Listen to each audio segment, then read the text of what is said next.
20,000 fans in a chorus at the American Airlines. Hello and welcome back for Game 2 of the finals. I'm doing this commentary after Game 2. I know I've been slacking a little bit, but I'm gonna try to pick up the pace as we go on. This one is a very exciting game, almost more exciting than Game 2. It's hard for a video game to be more exciting than in real life, but yeah. And also, throughout you notice that the ABA ball is gone. That was only a one-time thing. You know, I had to bring back Second Classic as well. And I've added a new feature to the video where it's going to like fade in and fade out like each clip instead of just maybe. I didn't get many complaints about it or any at all, but as Jason Kidd just abuses Mike Bibby, I noticed that they tried to do that inside of Game 1, but they kind of strayed away from it, but whatever. But see, as you can see, I fade in and fade out each clip. I was afraid that it was going to hurt some people's eyes just going clip to clip to clip, but now it's going to like fade in and fade out to where you will be able to, your eyes will be able to adjust better. Alright, so I'm gonna talk like I did inside of Game 1. I'm going to talk about real life for about the first 2 quarters and then talk about gameplay for the last 2. Alright, Game 1, let's see if I remember correctly. I haven't been able to talk about it much. But the Heat, it really just came down to the Heat's talent. I mean, that was basically it. I don't know any other way to 100% explain that. But, you know, the Mavs played a good game. The Heat played a good game. Like, it was kind of a mediocre game both ways, but it just came down to the talent of Miami. Inside of Game 2, Dallas, it looked like Miami was playing Dallas's game early on, and as I always say, whoever's playing whose game is probably going to win. The team that's actually in control of the game, and Dallas was in control like the first 2 quarters up until like 4 minutes remaining inside the second quarter. And then Miami started rallying back, and inside the third quarter, their lead kind of started growing. And inside the fourth, once the fourth hit, they kept a steady pace.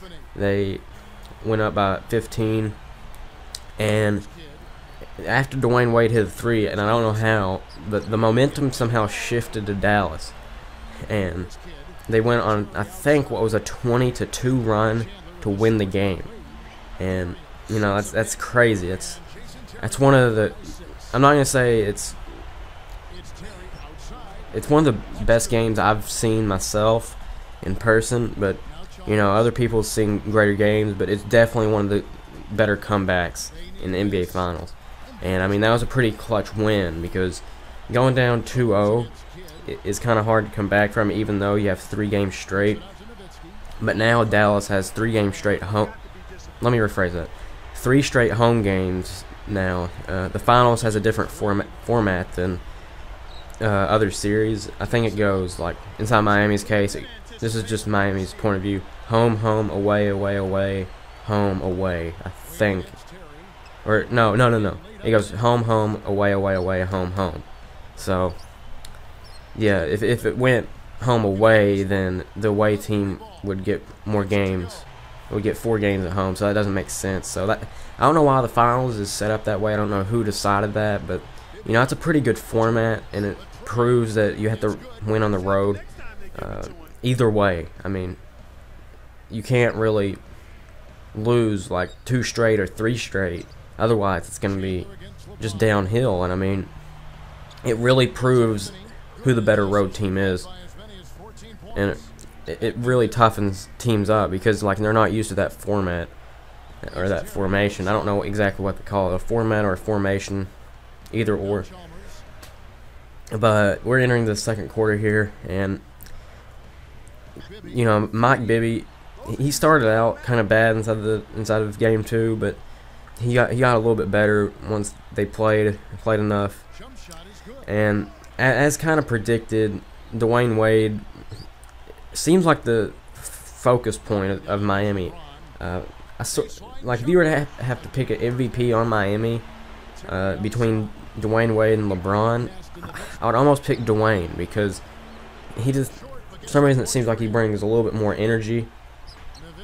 I don't know exactly like how to explain this, but you know, it just seems like he's the star player in Miami now. Like all season, it's like, you know, well, LeBron's just better, but you know, Dwayne really wants this championship, and back in '06, I guess that wasn't enough. He's the only one out of the big three was there inside of '06, and I guess that's why I'm saying it. So, yeah, and as you can see, Shawn Marion just pull up jumper, you know, 2 in a row, like it's nothing. I'm thinking about either going down to Superstar for Game 3 and limiting it to 10 minutes because there is a lot of clips to edit out simply because there's so much scoring. As you know, I don't really capture free throws or put free throws inside of the final product, but and you know, I mean, I just don't know who would want to watch free throws. I know for a fact that it's kind of boring, but I guess if I sped it up a little bit, then it'll be okay. But since I don't seem really anything to talk about, I'm gonna focus on gameplay until the second half. But, you know, Game 2 was amazing, and if you didn't watch it, I highly suggest somehow watching it. I don't know exactly how you're gonna do that. I guess going on youtube.com/NBA or just go to NBA.com and watch it. But I highly suggest you watch like the last 5 minutes of the game. The Mavs were down by 15, and they rallied back to tie it, and then they took the lead with a Dirk 3 from the left side of the floor, the left wing. I'm wanting to say, yeah, it was like the left wing. He's wide open, made it, and then he had to use their final timeout, and I guess somehow they found Mario Chalmers wide open. I don't know whose fault that was exactly. It might have been Jason Terry's, but you know, I guess Dirk made up for it. And right there was almost an over and back. Don't understand that, but you know, Dirk made up for it with his drive to the basket, and you know, you expect him to shoot it. You don't expect him really to drive it to the basket. Well, that's in his repertoire, no doubt, but you know, you don't really 100% expect a guy that can shoot it so well just to drive to the basket. And Bosh was left speechless. And then there was no help underneath the basket whatsoever. So, and Dallas wins game two. So, and I don't know how that pass got through, and I don't know how in the world Tyson Chandler didn't flush it down or make the shot in general. That was just a crazy play. You gotta love. Well, you don't really have to love it, but you have to think about those dunks that just roll around the rim a little bit. Yeah, those are crazy. And Dirk actually managed to go off again inside of Game 2. Inside of Game 1 of 2K11, he scored 43. And you'll see how many points he has at the end of this one. So he's already got 25 right now. And I don't know how many times I've seen this. Stevenson come off a screen and then just give it to Dirk. So. And Stevenson, he is very underrated defensively. If you saw the job that he did on Dwayne Wade early, he picked up 2 fouls, but that wasn't the case. They kept him in for a little bit, and he managed to play a little bit better defense. And I mean, that's just crazy. And Miami did not even attempt a single free throw until I think after halftime. I think Dallas has a pretty underrated defense, and right here's Shawn Marion just taking advantage of Mike Bibby. I don't know why I called him Michael Bibby. Everyone's always called him Mike Bibby. And Bosh will come off those screens like crazy inside this game. I don't know why they don't do it more often. It's almost 100%. And right here's Jason Terry just taking it to the rim on Dwayne, I think. Could be mistaken. And, you know, it's every single time I sit down and watch this over, it's always a Dwayne Dirk show with maybe one other person, like Terry for the Mavs, and then LeBron for the Heat, or Chris Bosh, as assumed. I don't know why that is, but it's always like focused on one main player the whole game. And I don't understand these dirty bank shots by Chris Bosh. He had one out of game 1 exactly from the same spot and almost the exact same result, so you tell me. And Dirk manages to get the roll on that one.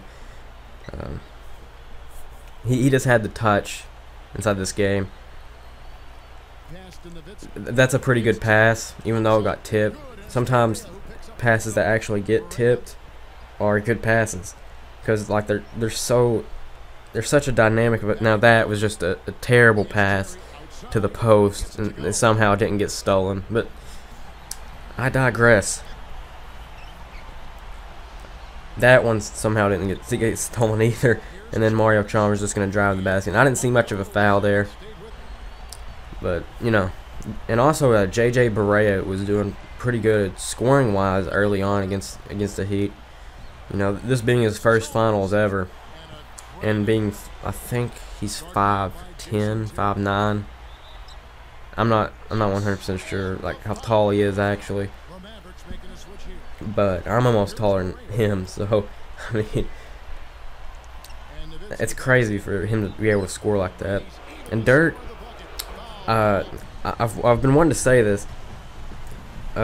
He's highly comparable to Kareem's hook. Alright, hold on one second. I'm going to turn off the air. This will only take a second.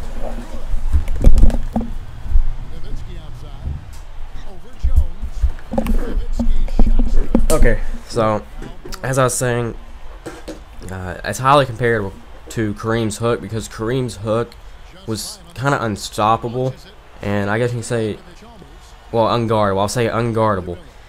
Dirk's fall away off 1 foot is almost unguardable, so I mean it's highly comparable to Kareem's sky hook. So I've been wanting to say that for a while. And Shawn Marion just gonna throw it up there and hope for the best. Okay, so now that I've said enough about real life, I'm gonna talk a little bit about the game. It's 101-98. The Heat's been down basically this whole game, and they haven't really taken the lead.